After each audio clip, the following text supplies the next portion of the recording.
Well, hello and welcome back. Just a real quick discussion on an aspect of how do I select the right workout for me? And I think that this is a good question to ask. So I'm going to call this part one. And then part two, I'm going to talk longer about the behind the scenes of our workout and how we come up with the workouts of the day and our thinking behind that, along with some changes that we plan to bring out. So part one, what I want to talk about is to try to answer the question of how do I select the right when I go to work out and I'm thinking about scaling or maybe RXing a workout, how do I decide if I should be scaling or not? So this was a brilliant question that Brian Payne had posted on the community page.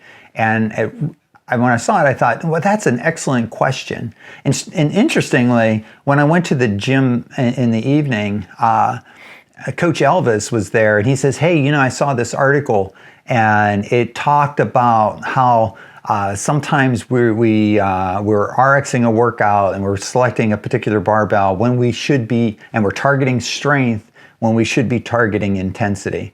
And those two things, the Brian's question and Coach Elvis's article that he saw and shared with me helped me to really kind of focus in on this question. And I think this is an excellent question to kind of think about here, because every day, you and I, we're going into the gym and we're trying to decide, is this the right workout for me? How should I change it? Okay, fair enough.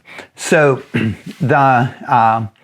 if you look at a workout and you're going to be trying to decide how best to scale it, the thing that I would encourage us to do is to reflect a minute on our individual goals. The workout obviously is going to have its own intent, and we want to take our goals and see how those match up, and then make adjustments in the workout to closer align that workout with our particular goals. So that's why this doesn't really have one answer where you could just sort of say, well, this is the way to do it, because each individual is going to have different goals and they're going to assess it differently. So let's say our goal, and I think some examples would be helpful here. So let's say my goal was to get my first pull-up. When I look at a workout that includes some pull-ups in it, I can, obviously I'm going to have to scale because I don't have a pull-up right now, but my thought is going to be, how can I maximize my results in that workout to help me move closer toward my goal of getting my first pull-up? And so having the coach's input to be able to figure out what's the right amount of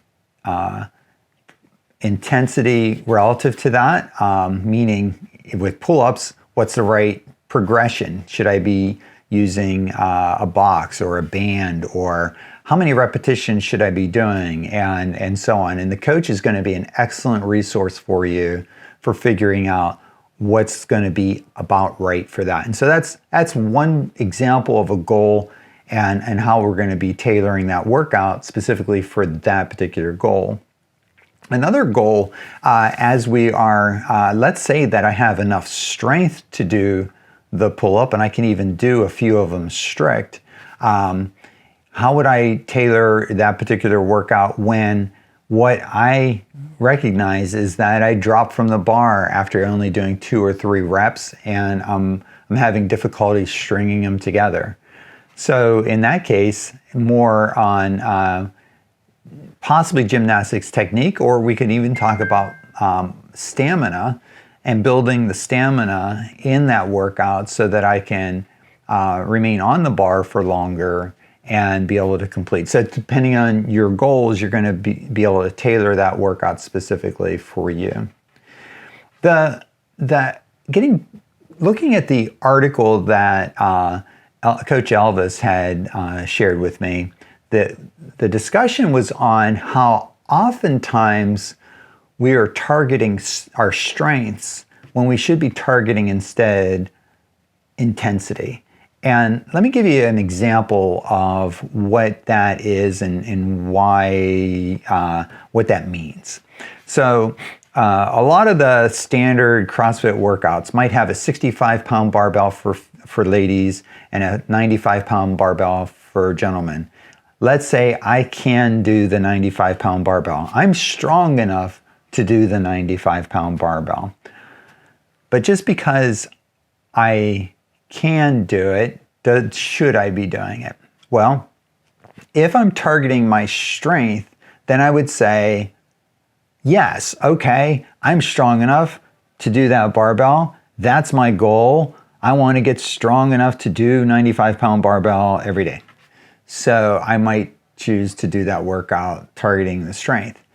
But if we do that, we are missing the opportunity, or where we should be considering the opportunity of targeting instead intensity, because it's probably the intensity piece of the workout that we're missing, and the intensity piece that's going to help us to build a better aerobic and engine to be able to do more work, which actually ends up being a big part of improving our health, our fitness, and improving our performance in competitions. And so there is this interesting dynamic between selecting a weight that you're strong enough to do, which will consequently slow you down.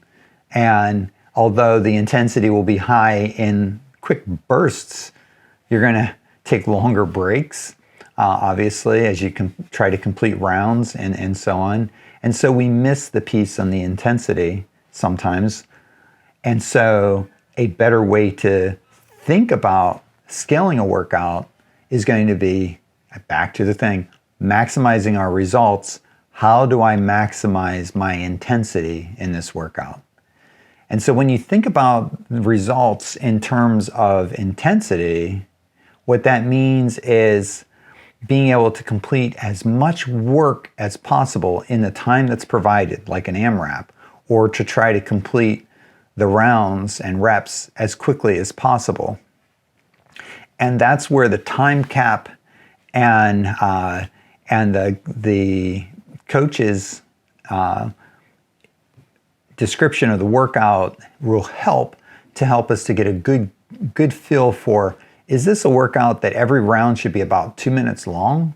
Or is this a workout where it's like 5 or 10 minutes long? Should I be taking long breaks? Or is it a short break and then back on the barbell? And so guidance like a weight that we can do 10 or 15 reps unbroken, for example, is going to help us to better assess how we should be moving in the workout with relative intensity versus I can do the 95-pound barbell, but should I? Because if I target my strength, then I'm going to miss the opportunity of actually working at the desired intensity. So I just wanted to share that with you. I'd love to hear some comments and questions. Hopefully, if some of it was confusing, please let me know, and I would love to have further conversation face to face and try to help, because I think this part of it really helps us to improve our fitness regardless of what our goals are. If we can be more careful about targeting for the right intensity for the workout, the desired intensity, and get the most out of it. Anyway, thanks for sticking with me during this whole thing, and don't forget to watch part 2, where we give you a little behind the scenes look at how we're putting together the workouts, as well as talk about some future changes to the workouts. Take care and have a great day.